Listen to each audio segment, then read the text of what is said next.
ধন্যবাদ। পবিত্র মাহে রমজান উপলক্ষে আমরা রমজানের শুরু থেকেই প্রত্যেকটা হলে হলে গিয়ে আমরা ইফতার বিতরণ উপহার কর্মসূচি শুরু করেছিলাম। তো আজকে 18 রমজান, সে উপলক্ষে আমরা আমাদের এই অঞ্চলে যে একটা ঐতিহ্য মাদুর পেতে ইফতার করা, আমরা যখন বাড়িতে থাকি আমাদের আব্বা আম্মা ভাই বোন আত্মীয় স্বজনের সাথে একসাথে নিচে বসে আমরা ইফতার করি। তো ক্যাম্পাসে আমরা যখন থাকি আমরা এই অসাধারণ পরিবেশটা আমরা মিস করি। তো আমরা চেষ্টা করেছি আমাদের ক্যাম্পাসের ভাই বোনদেরকে নিয়ে এই ধরনের একটা ফ্লেভার দেওয়ার জন্য। তো সেই আলোকে আমরা আজকে মাদুর পেতে ইফতার আমাদের ঢাকা বিশ্ববিদ্যালয়ের ঐতিহ্যবাহী কার্জনের যে মাঠ আছে সেখানে আমরা আয়োজন করেছি। এবং আপনি যদি দেখেন মুসলিম বিশ্বে হেরাম শরীফে যদি যান, মদিনাতে যদি যান, সেখানে দেখতে পাবেন এই ইফতারের সময় এরকম প্রতিযোগিতা হয়, যার বাড়িতে যা আছে সব কিছু নিয়ে তারা একত্রিত হয়, ইফতারগুলো নিয়ে সবাই একসাথে ইফতার করে। আরবের যারা বাচ্চারা আছে তারা সবাইকে ডাকে, বলে ফুতুর ফুতুর, আসো আমাদের সাথে ইফতার করো ইফতার করো। যখন সবাই একসাথে ইফতার করে একটা ঈদের মধ্যে একটা আনন্দ কাজ করে। তো ওই ধরনের একটা আমরা কালচারাল ফেস্টিভ আমাদের আয়োজনের মাধ্যমে আমরা আনার চেষ্টা করেছি। পাশাপাশি আরেকটি বিষয় আমরা লক্ষ্য করলাম, যারা অতিথিরা আসছেন তাদের সবাইকে একটি করে কোরআন শরীফ উপহার দেওয়া হচ্ছে। আরও পাশাপাশি আরও একটি জিনিস, আর সর্বমোট কত পিস কোরআন আছে, কতজনকে দিচ্ছেন আপনারা উপহারটা, এবং এই উপহারটা দেওয়ার পিছনের আসলে চিন্তা ভাবনাটা কিভাবে আসলো? আপনারা জানেন রমজান মাস কোরআন নাজিলের মাস, আর কোরআন মাজিদ আমাদের জন্য হেদায়েতের আলোকবর্তিকা। কোরআন আমাদের সংবিধান, কোরআনের মধ্যে আমাদের কিভাবে চলতে হবে, কি থেকে আমাদেরকে বেঁচে থাকতে হবে, সব কিছু সুস্পষ্টভাবে লেখা আছে। তো সে আলোকে আমরা শুধুমাত্র ঢাকা বিশ্ববিদ্যালয় না, বাংলাদেশের প্রত্যেকটা জেলায় প্রত্যেকটা প্রতিষ্ঠানে আমরা পবিত্র মাহে রমজান উপলক্ষে ইসলামী ছাত্র শিবিরের পক্ষ থেকে কোরআন বিতরণ করছি। তারই অংশ হিসাবে আজকে আমরা বিশ্ববিদ্যালয়ের শিক্ষার্থীদের মাঝে কোরআন বিতরণ করছি।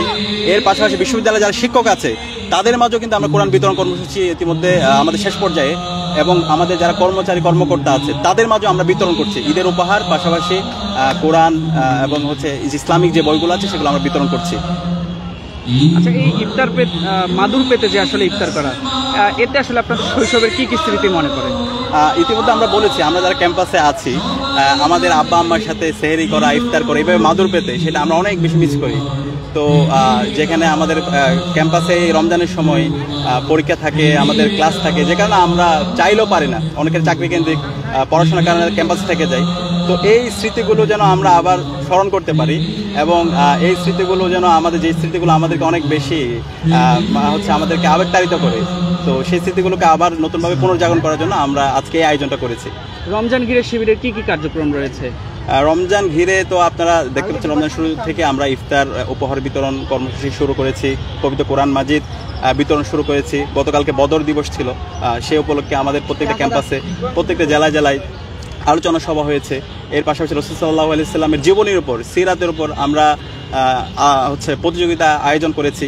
এরপর আমাদের একটা প্রোডাক্টিভ রমাদান শীর্ষক আমাদের একটা সেমিনার হয়েছিল, রমজানটা কীভাবে আমরা সেলিব্রেট করতে পারি, তো সেটাও বিভিন্ন ক্যাম্পাসে হচ্ছে। এরপর রমজান ম্যানুয়াল কেন্দ্রিক আমাদের একটা পরীক্ষা ইতিমধ্যে আমরা ঘোষণা করেছি, যে রমজান ম্যানুয়াল পরীক্ষার মাধ্যমে সবাই এখানে পার্টিসিপেট করতে পারবে, এবং যারা রমজানটাকে ভালোভাবে কাজে লাগবে আমরা তাদের সবাইকে আমরা পুরস্কৃত করব। এই ধরনের অনেকগুলো আয়োজন আমাদের আছে। আমরা চাচ্ছি এই রমজানকে যত বেশি সেলিব্রেশন করা যায়, এবং রমজান যে আমাদের রহমত, মাগফিরাত এবং নাজাতের মাস, সেটা যেন আমরা অর্জন করতে পারি, সেটার জন্য আমরা সকল সাধারণ শিক্ষার্থীদেরকে আমরা আহ্বান করছি এবং আমাদের আয়োজনের মাধ্যমে তাদেরকে আকৃষ্ট করার চেষ্টা করছি। ধন্যবাদ সাদিক ভাই।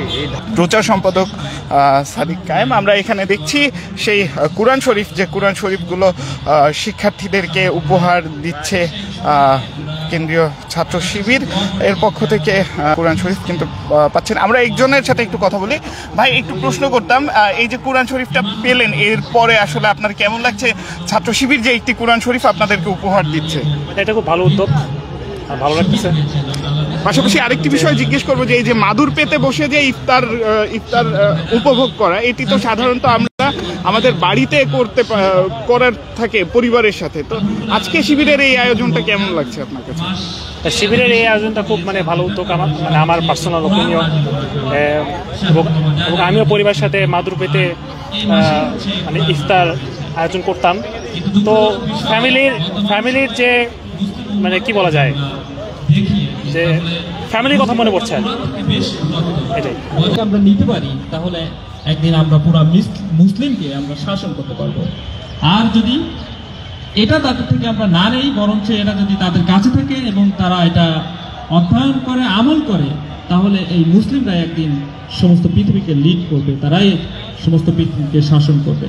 সম্মানিত ভাইরা, আজকের এই অনুষ্ঠানে আমি জাস্ট এটুকু আহ্বান করব যে কোরআনটা আপনাদের কাছে পৌঁছেছে, এই কোরআনটা একটু পড়ুন, এই কোরআনটা একটু জানুন,